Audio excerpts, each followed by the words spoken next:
സുഗമാദേവി സീരിയലിൻ്റെ പുതിയൊരു എപ്പിസോഡിലേക്ക് എല്ലാവർക്കും സ്വാഗതം. അങ്ങനെ നമ്മളുടെ നന്ദൻ നിരപരാധിയാണെന്നും ഋഷി കൊല്ലപ്പെട്ടിട്ടില്ല എന്നുള്ള എല്ലാ സത്യങ്ങളും എല്ലാവരും അറിയുന്ന എപ്പിസോഡ് തന്നെയാണ് ഇന്ന് വരാൻ പോകുന്നത്. എന്തായാലും ഇസബല്ല ചന്ദ്രോത്തി എന്നപ്പം സിദ്ധാർത്ഥനും പ്രഭാവതിയും കൂടെ കൂടി ഇസബല്ലേനെ ഒരു ദയവും കാട്ടാതെ തന്നെ അവിടെ നിന്ന് ഇറക്കി വിടുന്നുണ്ട്. അതാണെങ്കിൽ ഇസബല്ലയ്ക്ക് സഹിക്കാനും പറ്റണില്ല.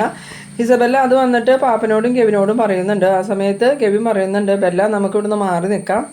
അത് പറ്റില്ല, ഞാൻ മാറി നിൽക്കില്ല, നിനക്ക് വേണമെങ്കിൽ പോയിക്കോ, എന്തായാലും ഞാൻ എന്തെങ്കിലും ഒരു തീരുമാനത്തിൽ എത്തിയിട്ട് ഇവിടുന്ന് പോകുള്ളൂ. ആ സമയത്ത് പാപ്പൻ പറയുന്നുണ്ട്, ബെല്ല ഇത് തീക്കളിയാണ്, ഇനി ചന്ദ്രോത്തുള്ളവർ എന്തൊക്കെ നീക്കങ്ങളാണ് നടത്തണമെന്ന് നമുക്ക് പറയാൻ പറ്റില്ല, അതുകൊണ്ട് നീ എത്രയും പെട്ടെന്ന് യുഎസിലേക്ക് മടങ്ങി പോയിക്കോ എന്ന് പറയുമ്പം ഇസബല്ല പറയുന്നുണ്ട്, പാപ്പന് എൻ്റെ എല്ലാ കാര്യങ്ങളും അറിയാലോ, ഞാൻ ഇങ്ങോട്ട് വന്നത് തന്നെ നന്ദനെ കണ്ടുകൊണ്ടാണ്, എനിക്ക് നന്ദനില്ലാതെ പറ്റില്ല, ഒരിക്കൽ ഞാൻ നന്ദനെ ഒരുപാട് ആഗ്രഹിച്ചതാണ്, പിന്നീടത് ദേവിക തട്ടിയെടുത്തു, ഇനി എന്തായാലും ദേവികയിൽ നിന്നും നന്ദനെ എനിക്ക് നേടിയെടുത്തേ പറ്റുമെന്ന്. ആ സമയത്ത് പാപ്പൻ പറയുന്നുണ്ട്, ഇതൊക്കെ നിൻ്റെ വെറും വ്യാമോഹം മാത്രം, അതൊന്നും ഒരിക്കലും നടക്കാൻ പോണില്ല, എത്രയും പെട്ടെന്ന് ഇവിടുന്ന് പോകുവാണെങ്കിൽ നിങ്ങൾ ജയിലിൽ പോവാതെ രക്ഷപ്പെടും, ഇല്ലെങ്കിൽ നിങ്ങളുടെയൊക്കെ ജീവിതം ഇനി ജയിലിലാവും, ഞാൻ പറയണത് മനസ്സിലാക്കാൻ പറയുമ്പം ഇസബല്ല പറയുന്നുണ്ട്, പാപ്പൻ എന്താ എന്നെ മനസ്സിലാവാത്ത, ഞാൻ എന്ത് മനസ്സിലാക്കണം എന്നാ ബെല്ല നീ ഈ പറയണത്, ഞാൻ പറയണത് കേട്ടില്ലെങ്കിൽ വരുന്നതൊക്കെ അനുഭവിച്ചോളെന്നും പറഞ്ഞ് പാപ്പനെ അങ്ങോട്ട് പോയതും കെവിൻ പറയുന്നുണ്ട്, ബെല്ല സാറ് പറഞ്ഞതുപോലെ നമുക്കിവിടുന്ന് മാറി നിന്നാലോ എന്ന് പറയുമ്പം ഞാൻ എന്തായാലും എങ്ങോട്ടും ഇല്ല എന്നും പറഞ്ഞ് ഇസബല്ല ദേഷ്യത്തിൽ തന്നെ നിൽക്കുന്നുണ്ട്. പിന്നീട് കാണിക്കുന്നത് നമ്മളുടെ അരുന്ധതിനെയും ഋഷീനെയാണ്. അരുന്ധതി ഋഷിയോട് പറയുന്നുണ്ട്, മോനെ ഇത് വലിയ ആപത്തിലേക്കാണ് പോയിക്കൊണ്ടിരിക്കണേ, എത്രയും പെട്ടെന്ന് ചന്ദ്രോത്ത് ചെന്ന് സത്യങ്ങളെല്ലാം തുറന്നു പറയണം, ഇല്ലെങ്കിൽ ഇന്നത്തോടുകൂടി നിൻ്റെയും കെവിൻ്റെയും ഒക്കെ ജീവിതം മാറുമെന്ന് പറയുമ്പം ഋഷി പറയുന്നുണ്ട്, അമ്മ എന്താ ഈ പറയണേ, ഞാനങ്ങനെ ചന്ദ്രോത്ത് പോയി സത്യങ്ങളൊന്നും പറയാൻ പോണില്ല എന്ന് പറയുമ്പം നിനക്ക് അറിയില്ലാത്തതുകൊണ്ടാണ്, എന്തായാലും നന്ദനെ സ്റ്റേഷനിൽ ഹാജരാക്കി കഴിഞ്ഞാൽ കോടതിയിൽ ഹാജരാക്കേണ്ടി വരും, പിന്നെ റിമാൻഡ് ചെയ്യും, ആ സമയത്ത് തെളിവെടുപ്പും കാര്യങ്ങളൊക്കെ ആയിട്ട് നന്ദനയും കൊണ്ട് പോലീസ് ഇറങ്ങുമ്പം നിന്നെ കുഴിച്ചിട്ടു എന്ന് പറയുന്ന സ്ഥലമൊക്കെ മാന്തില്ലേ, അന്നേരം നിൻ്റെ ബോഡി അവിടെ നിന്ന് കിട്ടിയില്ലെങ്കിൽ പ്രശ്നമാവും, എന്തായാലും ഇനി ഈ കള്ളത്തരം അധിക ദിവസമൊന്നും മുന്നോട്ട് കൊണ്ടുപോകാൻ പറ്റില്ല, അതുകൊണ്ട് നമുക്ക് എത്രയും പെട്ടെന്ന് ചന്ദ്രോത്ത് പോയി സത്യങ്ങൾ പറയാം, അങ്ങനെയാകുമ്പോൾ പിന്നെ പോലീസ് സ്റ്റേഷനിൽ ഹാജരാക്കി പ്രശ്നങ്ങളൊന്നും ഉണ്ടാവില്ല, അവർക്കും സമാധാനവും, എന്തായാലും പ്രഭാവതിയും സിദ്ധാർത്ഥനും ദേവികയൊക്കെ നന്ദൻ നിന്നെ കൊന്നു എന്നുള്ള ആ ഒരു ഇതിലല്ലേ നിൽക്കണേ, ആ ഒരു വിഷമവും സങ്കടവും എത്രത്തോളം ഉണ്ടെന്ന് അവർ പറയാതെ തന്നെ നമുക്ക് മനസ്സിലാക്കാവുന്നതേ ഉള്ളൂ, അതുകൊണ്ട് മോനെ ഞാൻ പറയണത് നീ കേൾക്ക്, എത്രയും പെട്ടെന്ന് ചന്ദ്രോത്ത് ചെന്ന് സത്യങ്ങൾ പറഞ്ഞാൽ അത് അവർക്കും സമാധാനമാവും നമുക്കും സമാധാനമാവും. പിന്നെ എനിക്ക് വേറൊരു കാര്യം കൂടി പറയാനുണ്ട്, നീ ഇനി ആ ഇസബല്ലയും കെവിനുമായിട്ടുള്ള കൂട്ടുകെട്ട് മുന്നോട്ട് കൊണ്ടുപോകരുത്, അവരത്ര നല്ല ആളുകളൊന്നുമല്ല, അവർ വെറും ഫ്രോഡുകളായതുകൊണ്ടല്ലോ നന്ദനെ ചതിക്കാൻ അവർ കൂട്ടു നിന്നത്, അല്ലെങ്കിൽ ഒരിക്കലും നിനക്ക് സപ്പോർട്ടായിട്ട് അവർ നിൽക്കൂല എന്ന് പറയുമ്പോൾ ഋഷി പറയുന്നുണ്ട്, അത് വേറെ ഒന്നും അല്ല അമ്മേ, ഞാൻ എൻ്റെ കാര്യങ്ങൾ പറഞ്ഞപ്പം അവരെൻ്റെ കൂടെ നിന്നു എന്നുള്ളൂ എന്ന്. പിന്നീട് കാണിക്കുന്നത് പ്രഭാവതിനെയും സിദ്ധാർത്ഥിനെയും നന്ദനെയൊക്കെയാണ്.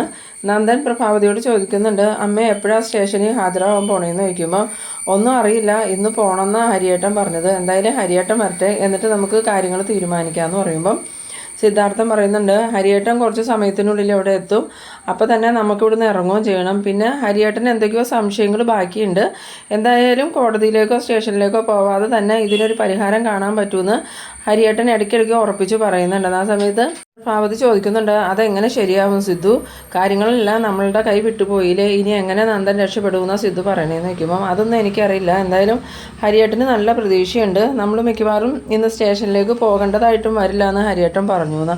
അന്നേരം നന്ദൻ ചോദിക്കുന്നുണ്ട്, അതെന്താ വെച്ചാൽ അങ്കിൾ അങ്ങനെ പറയണേ, ഞാൻ കുറ്റങ്ങളെല്ലാം ഏറ്റതല്ലേ, പിന്നെ എന്താ കുഴപ്പമെന്ന് വയ്ക്കുമ്പം അതൊന്നും എനിക്ക് വ്യക്തമായിട്ടില്ല, എന്തായാലും ഹരിയേട്ടൻ വന്നാലേ കാര്യങ്ങൾക്കൊരു വ്യക്തത വരുള്ളൂ എന്ന്.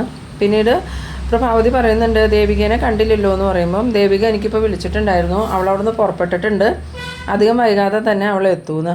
അങ്ങനെ അവർ സംസാരിച്ചിരിക്കുമ്പോൾ തന്നെ ദേവിക വരുന്നുണ്ട്. ദേവികയെ കണ്ടതും പ്രഭാവതി ചെന്നിട്ട്, മോളെ എന്താ ഈ കാര്യങ്ങൾ, ഇന്ന് തന്നെ നന്ദന സ്റ്റേഷനിൽ ഹാജരാക്കണമെന്ന് നിർബന്ധമാണോ എന്ന് ചോദിക്കുമ്പോൾ അത് ഞാനല്ലല്ലോ അമ്മയെ തീരുമാനിച്ചത്, ഹരിയങ്ങളല്ലേ എല്ലാം തീരുമാനിച്ചത്, ഹരിയങ്ങളുടെ അച്ഛൻ്റെ തീരുമാനം പോലെ കാര്യങ്ങൾ നടക്കട്ടെ എന്ന്. ആ സമയം പ്രഭാവതി പറയുന്നുണ്ട്, ഹരിയേട്ടന് ഇതുവരെ വന്നിട്ടില്ല എന്ന് പറയുമ്പോൾ ഹരിയങ്ങൾ വരട്ടെ, അത് കഴിഞ്ഞിട്ട് നമുക്ക് പോകാമെന്നും പറഞ്ഞ് ദേവികയും അവിടെ നിൽക്കുന്നുണ്ട്. ഇതേ സമയം ഹരിയങ്ങൾ അങ്ങോട്ട് വരുന്നുണ്ട്. ഹരിയങ്ങൾ വന്നതും ദേവിക അടുത്തേക്ക് വന്നിട്ട് ചോദിക്കുന്നുണ്ട്, ഹരിയങ്കളെ ഇനി നമ്മൾ ഇറങ്ങുമല്ലേ എന്ന് ചോദിക്കുമ്പോൾ, ഇറങ്ങാം, എന്തായാലും ഒരു 10 മിനിറ്റ് ഇരിക്കാം ഇവിടെ. പ്രഭ ഒരു ഗ്ലാസ് വെള്ളം എടുത്ത് ഒരു ഗ്ലാസ് വെള്ളം കുടിച്ചിട്ട് പോകാമെന്നും പറഞ്ഞുകൊണ്ട് ഹരിയങ്കൾ അവിടെ ഇരിക്കുന്നുണ്ട്.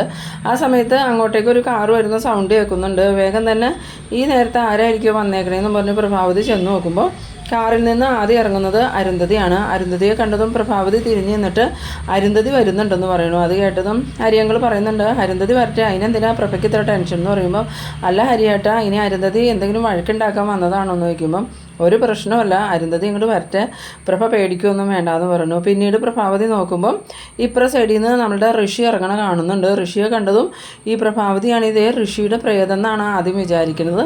പിന്നീട് ഭയത്തോടുകൂടി ഹരിയേട്ട അതേ നോക്കിയെന്ന് പറഞ്ഞതും ഹരിയങ്കൾ എഴുന്നേറ്റ് വന്ന് വെളിയിലേക്ക് നോക്കുമ്പോൾ ഋഷിയെ കാണുന്നുണ്ട്. എന്നിട്ട് ഹരിയേട്ടൻ ചിരിക്കണ കാണുമ്പം പ്രഭാവതി ചോദിക്കുന്നുണ്ട്, ഹരിയേട്ടൻ എന്താ ചിരിക്കണേന്ന് ചോദിക്കുമ്പം, ഇത് തന്നെ പ്രഭ ഞാൻ നേരത്തെ പറഞ്ഞത്, നമുക്ക് കുറച്ച് സമയം കഴിഞ്ഞിട്ട് പോയാൽ മതിയെന്ന്. എന്തായാലും ഇപ്പോൾ കാര്യങ്ങൾക്കൊക്കെ തീരുമാനമായല്ലോ. ആ സമയത്ത് പ്രഭാവതിക്കാണെങ്കിൽ ഒന്നും മനസ്സിലാവണില്ല. പ്രഭാവതി ചോദിക്കുന്നുണ്ട്, ഇതൊക്കെ എന്താ ഹരിയേട്ടാന്ന് ചോദിക്കുമ്പം, അതൊക്കെ പറയാം, എന്തായാലും അവരോട് ഇങ്ങോട്ട് കയറി വരാൻ പറയാമെന്ന്. അങ്ങനെ പ്രഭാവതി ഭയത്തോടുകൂടി തന്നെ ഇറങ്ങി വന്നിട്ട് അരുന്ധതിയോടും ഋഷിയോടും കയറി വരാൻ പറയണു. അങ്ങനെ അരുന്ധതി ഋഷി അകത്തേക്ക് കയറി വന്നതും മോളിൽ നിന്ന് ഇറങ്ങി വരുന്ന നന്ദനാണെങ്കിൽ ഋഷിയെ കണ്ടിട്ട് പ്രേതാന്ന് കരുതി പേടിച്ച് ഓടാൻ പോകുമ്പോഴാണ് എല്ലാവരും അവിടെ നിൽക്കണ കാണുന്നത്. അങ്ങനെ നന്ദനാണെങ്കിൽ, ഋഷി നീ എന്താ ഇവിടെയെന്ന് ഇങ്ങനെ ചോദിച്ചതും നന്ദന എന്നോട് ക്ഷമിക്കണമെന്ന് ഋഷി പറയുന്നുണ്ട്. ആ സമയത്ത് സിദ്ധാർത്ഥനും പ്രഭാവതിയും ദേവികയും ഒന്നും മനസ്സിലാവാത്ത രീതിയിൽ തന്നെ ഇങ്ങനെ നിൽക്കുന്നുണ്ട്.